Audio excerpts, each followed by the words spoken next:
మే 6 చరిత్రలో ఈరోజు రాణి దుర్గావతి సహా 700 మంది ఆత్మాహుతి.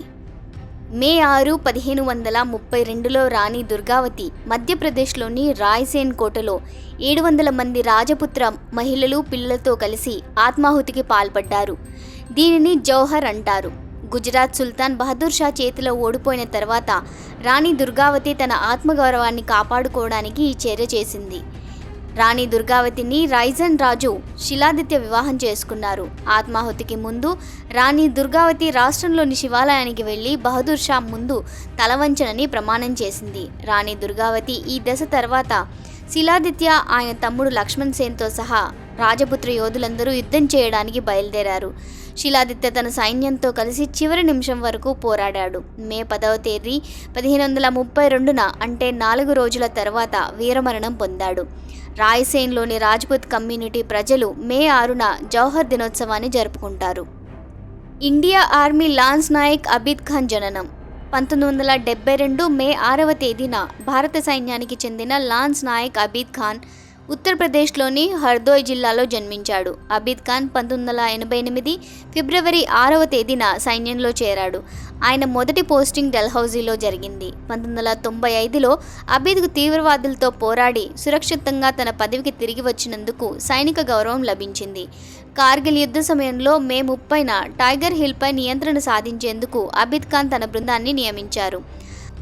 ఆయన సైనిక సహచరులు చాలామంది అమరులయ్యారు. అబీద్ కాలికి కూడా బుల్లెట్ తగిలింది. అయినప్పటికీ ధైర్యం కోల్పోకుండా ఆయన ముందుకు సాగి శత్రువులకు తగిన సమాధానం ఇచ్చాడు. అయితే ఇక్కడ దేశాన్ని రక్షించే సమయంలో లాన్స్ నాయక్ అబీద్ ఖాన్ జూలై 1వ తేదీన తన ప్రాణాలు అర్పించారు. ఆయన భౌతిక గాయం జూలై 12న స్వగృహానికి చేరుకుంది. ఉగ్రవాది అజ్మల్ కసబ్ మరణశిక్ష 2010 మే 6వ తేదీన ముంబై దాడుల్లో సజీవంగా పట్టుబడిన ఏకైక ఉగ్రవాది అజ్మల్ కసబ్కు ప్రత్యేక కోర్టు మరణశిక్ష విధించింది. నవంబర్ 26, 2008లో కరాచీ మీదుగా బోటులో ప్రవేశించిన లష్కరే తోయిబా ఉగ్రవాదులు ముంబైపై దాడి చేశారు. ముంబైలోని వివిధ ప్రాంతాలను లక్ష్యంగా చేసుకుని దాడికి పాల్పడ్డారు. ఈ దాడిలో 160 మందికి పైగా పౌరులు మరణించగా 300 మందికి పైగా గాయపడ్డారు. ఉగ్రవాదులకు వ్యతిరేకంగా జరిగిన ఆపరేషన్లో ముంబై పోలీసులు ఎన్ఎస్జీ, ఎస్పీజీకి చెందిన 10 మందికి పైగా సైనికులు బలిదానం చేశారు. దాడి జరిగిన మరుసటి రోజే నవంబర్ 27న జుహూ చౌపాటి నుంచి కసబ్ను అరెస్ట్ చేశారు. కసబ్ అప్పటి రాష్ట్రపతి ప్రణబ్ ముఖర్జీకి క్షమాపణ పిటిషన్ పంపగా దానిని రాష్ట్రపతి నవంబర్ 5న తిరస్కరించారు. ఆ తర్వాత పూణేలోని ఎరవాడ జైల్లో నవంబర్ 21, 2012న కసబ్ని ఉరితీశారు. మోతీలాల్ నెహ్రూ జయంతి న్యాయవాది, స్వాతంత్ర సమరయోధుడు మోతీలాల్ నెహ్రూ మే 6, 1961లో ప్రయాగ్రాజ్లో జన్మించారు. ఆయన స్వతంత్ర భారతదేశానికి మొదటి ప్రధానమంత్రి అయిన జవహర్లాల్ నెహ్రూ తండ్రి. ఆయన బ్రిటిష్ ప్రభుత్వ పాఠశాల నుంచి చదువు ప్రారంభించి న్యాయశాస్త్రంలో అత్యున్నత స్థాయికి చేరుకున్నారు.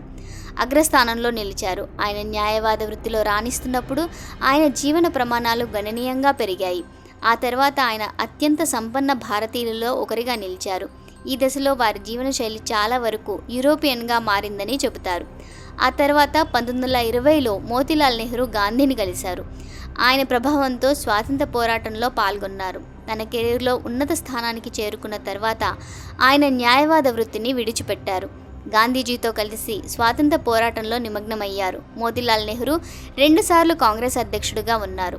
మోతీలాల్ నెహ్రూ 1931 ఫిబ్రవరి 6న మరణించారు. ఎలాన్ మస్క్ స్పేస్ ఎక్స్ ఆరంభం 2002 మే 6వ తేదీన ఎలాన్ మస్క్ స్పేస్ ఎక్స్ను ప్రారంభించాడు. చిన్న ఉపగ్రహాన్ని అంతరిక్షంలోకి పంపేందుకు కంపెనీ తన మొదటి రాకెట్ను ఫాల్కన్ 1 పేరుతో తయారు చేసింది. ఇది ఇతర రాకెట్ల కంటే చాలా చౌకగా ఉండేది. ఇది మొదటిసారిగా మార్చి 2006లో ప్రారంభించబడింది. అయితే ఇది విజయవంతం కాలేదు. అనేక ప్రయత్నాల తర్వాత స్పేస్ ఎక్స్ ఎట్టకేలకు సెప్టెంబర్ 2008లో ఫాల్కాన్ను ప్రారంభించడంలో విజయం సాధించింది. దీనితో ఈ ఘనతను సాధించిన మొదటి ప్రైవేట్ కంపెనీగా అవతరించింది. నేడు టెస్లా మరియు స్పేస్ ఎక్స్ల అధినేత ఎలాన్ మస్క్ ప్రపంచంలోనే అత్యంత ధనవంతుడు.